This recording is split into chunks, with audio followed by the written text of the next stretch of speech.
కులాల మధ్య చిచ్చు పెట్టడమే వైసీపీ నేతల పని అని తెలుగుదేశం సీనియర్ నేత ఎమ్మెల్యే ధూళిపాళ్ల నరేంద్ర మండిపడ్డారు. 11 సీట్లకే పరిమితం చేసిన వైసీపీ నేతల తీరులో మార్పు రాలేదన్నారు.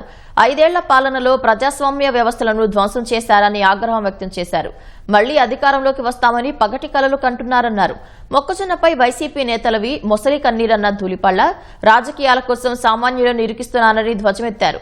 సొంత మీడియాను అడ్డం పెట్టుకుని ఫేక్ ప్రచారం చేస్తున్నారని నరేంద్ర మండిపడ్డారు. కొన్ని రోజులుగా మామిళ్లపల్లె గ్రామంలో జరిగిన అంశాన్ని వైసీపీ నాయకులు కుల రాజకీయాల వైపు మళ్లిస్తూ విభజనలు విభేదాలు సృష్టించే ప్రయత్నాన్ని తీవ్రంగా ఖండిస్తా ఉన్నాం. వైఎస్ జగన్మోహన్ రెడ్డి గారు, అంబటి మురళీ గాని సోకాల్డ్ ఎవరైతే వైకాపా సైకోలు పరామర్శ పేరుతో వచ్చి పొన్నూరు నియోజకవర్గంలో శాంతి భద్రతల విఘాతం కలిగించే ప్రయత్నం చేశారో వారు చేసిన ఆరోపణలన్నీ కూడా రాజకీయ పరమైనగా ప్రేరితమైన అలాగే అసత్యం అని చెప్పి కూడా నేను స్పష్టం చేస్తా ఉన్నా. మేము 5 దశాబ్దాలుగా రాజకీయాల్లో ఉన్నాం. ఎప్పుడు కూడా మేము ఈ 5 దశాబ్దాల కాలంలో మా కుటుంబం ఎప్పుడు కూడా రైతుల కోసం మేము పోరాటం చేశాం. బడుగు బలహీన వర్గాల సమస్యల కోసం మేము పోరాటం చేశాం. పేదల తరపున మేము రాజీ లేని ఉద్యమాలు చేపట్టాం. ఏదైతే 1977 నుండి ఈనాటి వరకు సంఘం డైరీ వ్యవస్థ లక్షలాది మంది పాడి రైతులకు ఆలంబనగా మారిందో వాళ్ళ యొక్క అండగా ఉండే విధంగానే మేము పనిచేశామని చెప్పి కూడా నేను తెలియజేస్తా ఉన్నా.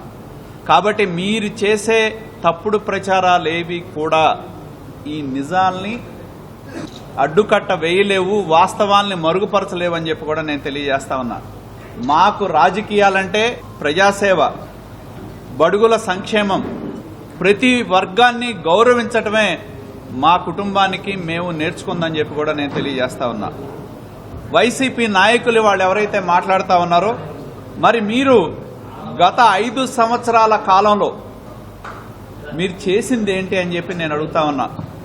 కులాల మధ్య చిచ్చుబెట్టడం, విభేదాలు సృష్టించటం, అలాగే ఏదైతే ప్రజల భావోద్వేగాలు రెచ్చగొడటం, అశాంతిని కలిగించడం, అధికారం ఉండదని చెప్పి బడుగుల మీద దౌర్జన్యం చేయటం, ఎవరైతే తమ ప్రభుత్వానికి వ్యతిరేకంగా ఉన్న వాళ్ళు ఎవరైతే ఉన్నారో, ప్రజల వాణిని వినిపించే వాళ్ళు ఎవరైతే ఉన్నారో, గత ప్రభుత్వంలో ఎన్ని దాడులు చేశారో ఇవాళ వరకు కూడా కళ్ళకు కట్టినట్టు కనపడతా ఉంది. 11 సీట్లకి పరిమితం చేసినా కూడా ఇవాళకి వైకాపా నాయకత్వం గాని అధినాయకత్వం గాని నాయకుల వైఖరి గాని మారలేదని చెప్పి మీ చర్యల ద్వారా స్పష్టమవుతా ఉందని చెప్పి నేను తెలియజేస్తా ఉన్నా.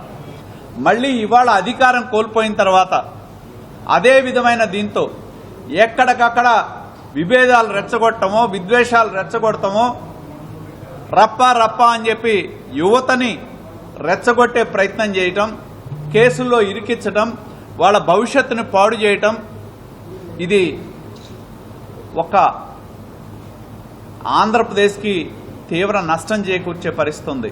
ఎందుకంటే ఏదైతే మీరు చెప్పారో 17 మెడికల్ కాలేజీలు డబ్బులు లేకపోయినా ఇచ్చారు, నిధులు లేవు, రాష్ట్రాన్ని లక్షల కోట్ల అప్పుల్లో నింపారు. ప్రభుత్వం దాన్ని తీసుకురావాలని చెప్పి ప్రైవేట్ పార్ట్నర్షిప్ కింద తీసుకురావాలనే ప్రయత్నం చేస్తే మేము జైల్లో వేస్తాం, రేపు ఎప్పుడో మేము అధికారంలోకి వస్తామని పగటకల్లగానే మీరు జైల్లోకి వేస్తామని వచ్చే వాళ్ళను కూడా భయపెట్టే ప్రయత్నం కూడా ఇవాళ కూడా చేస్తా ఉన్నారని చెప్పి నేను తెలియజేస్తా ఉన్నా. కాబట్టి దీనివల్ల నష్టం ఆంధ్రప్రదేశ్ జరుగుతూ ఉంది, ప్రజలకు జరుగుతూ ఉంది ఈ వైఖరి వల్ల అని చెప్పి నేను తెలియజేస్తా ఉన్నా.